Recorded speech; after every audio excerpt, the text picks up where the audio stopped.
Ready Player One 小说 Number 9. Okay, here we go, let's begin. The walls of the corridor leading into the tomb were covered with thousands of strange paintings depicting enslaved humans, orcs, elves, and other creatures. Each fresco appeared in the exact location described in the original D&D module. I knew that hidden in the tail stone surface of the floor were several spring-loaded trapdoors. If you stepped on one, it snapped open and dropped you into a pit filled with poisoned iron spikes. But because the location of each hidden trapdoor was clearly marked on my map, I was able to avoid all of them. So far, everything had followed the original modeling to the letter. If the same was true for the rest of the tube, I might be able to survive long enough to locate the copper key. There were only a few monsters lurking in this dungeon.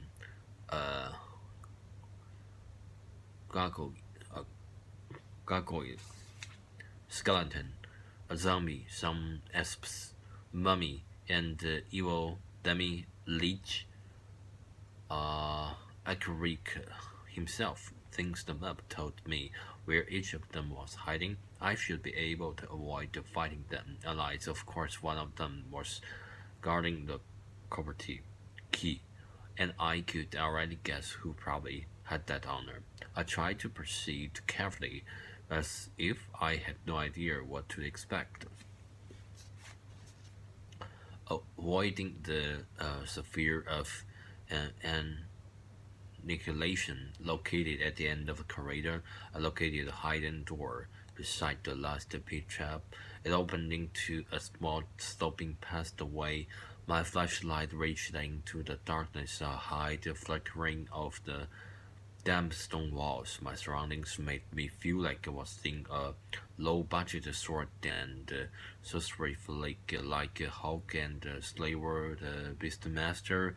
I began to make my way through the dungeon, room by room. Even though I knew where all of the traps were located, I still had to proceed carefully to avoid them all. In the dark, forbidding chamber known as the Chapel of Evil, I found thousands of gold and silver coins hidden in the pools right where they were supposed to be. It was more money than my avatar could carry, even with the bag of holding that I found. I gathered up as many of the gold coins as I could, and they appeared in my inventory. The currency was automatically converted, and my credit counter jumped to over 20,000, by far the largest amount of money I'd ever had. And in addition to the credits, my avatar received an equal number of experience points for obtaining the coins. As I continued deeper into the tube, I obtained several magic items along the way. A+1 flaming sword, a gem of seeing, A+1 ring of protection. I even found a suit of +3 full plate armor. These were the first magic items my avatar had ever possessed, and they made me feel unstoppable. When I put on the suit of magical armor, it shrank to fit my avatar perfectly. Its gleaming chrome appearance reminded me of the badass armor worn by the knights in Excalibur. I actually switched to a third-person view for a few seconds to just admire how cool my avatar looked wearing it. The further I went, the more confident I became. The tomb's layout and contents continued to match the module description exactly down to the last detail. That is until I reached the pillared throne room. It was the large square chamber with the high ceiling filled with thousands of massive stone columns. A huge raised dais stood at the far end of the room, atop which rested an obsidian throne inlaid with silver and ivory screws. All this matched the model description exactly, which with one huge difference. The throne was supposed to be empty, but it wasn't. The damaged Exarch was sitting on it, glaring down at me silently. A dust gold crown glinted on his wizard's head. He appeared exactly as he did on the cover of the original Tomb of Horrors model, but according to its test, Exarch wasn't supposed to be here. He was supposed to be waiting in a barreled chamber much deeper in the dungeon. I considered running, but decided against it. If Halliday had placed a lynch in this room, perhaps he had placed the copper key here too. I had to find out. I walked across the chamber on the foot of the dais. From here, I could see the leech more clearly. His teeth were two rows of pointed, cut diamonds arrayed in a leafless grain, and a large ruby was set in each of his eye sockets. For the first time since entering the tomb, I wasn't sure what to do next. My chances of surviving one-on-one combat with the damn lich was non-existent. My VP +1 flaming sword couldn't even affect him, and two magical rubies in his eyes sockets had the power to suck out my avatar's life force and kill me instantly. Even a party of 6 or 7 high-level avatars would have had a difficult time defeating him.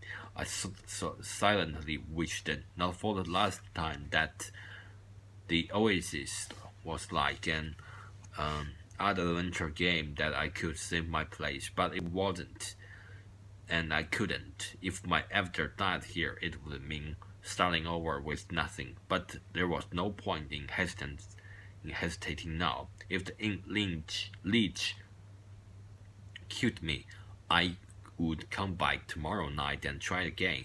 The entire tube should reset when Oasis server clock struck the midnight. If it did, all of sudden traps that disarmed would reset themselves, and the treasure and magic items would reappear. I tapped the record icon at the edge of my display so that whatever happened next would be stored in a WinCap file I could play back and study later. But when I tapped the icon, I got a recording not allowed message. It seemed that Halliday had disabled recording side of the tomb. I took a deep breath, raised my sword, and placed my right foot on the bottom side step of the dais. As I did, there was the sound like a cracking bounce as Exarch slowly lifted his head. The rubies in his eye sockets began to glow with an intense and bright light. I took several steps backward, expecting him to leap down and attack me, but he didn't rise from his throne. Instead, he lowered his head and fixed me with his chilling gaze. "Greetings, Percival," he said in a rasping voice. "What is it that you seek?" This caught me off guard. According to the model, the lich won't speak. He was just supposed to attack, leaving me with no choice but to kill him or run for my life. "I seek the copper key," I replied. Then I remembered I was speaking to a king, so I quickly bowed my head, dropped to one knee, and added, "Your Majesty." Of course you do, I cried, motioning for me to rise. And you have come to the right place. He stood, and his mummified skin cracked like old leather as he moved. I clutched my sword more tightly, still anticipating an attack. How can I know that you are worthy of possessing the copper key and asked it. Holy shit, how the hell was I supposed to answer that? And what if I give the wrong answer? Would he suck out my soul and incinerate me? I racked my brain for a suitable reply. The best I could come up with was allow me to prove my worth. Noble exoric. The leech let out a long, disturbing cackle that echoed off the chamber's stone walls. Very well, he said. You shall prove your words by facing me in a joist.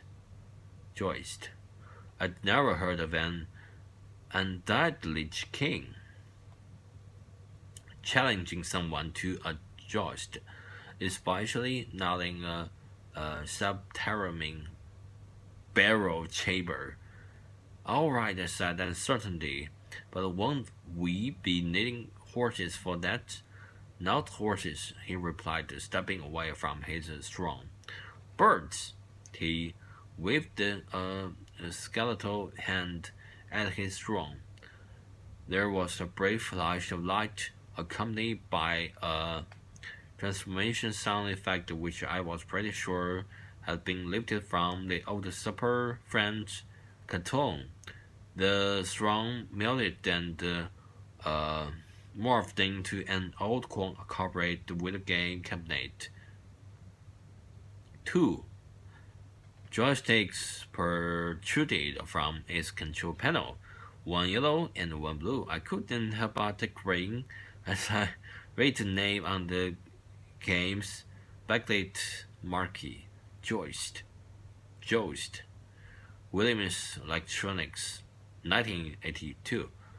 Best 2 out of 3 games. Accurate raps bet. If you win, I shall grant you what you seek. What if you win and ask it, already knowing the answer? If I am victorious, the leech sighed, the ruby in his eye, sockets blazing even brighter. Then you shall die. A ball of swirling orange flame appeared in his hand. He raised it frighteningly. Of course, I said, that was my first guide. Just wanted to double check.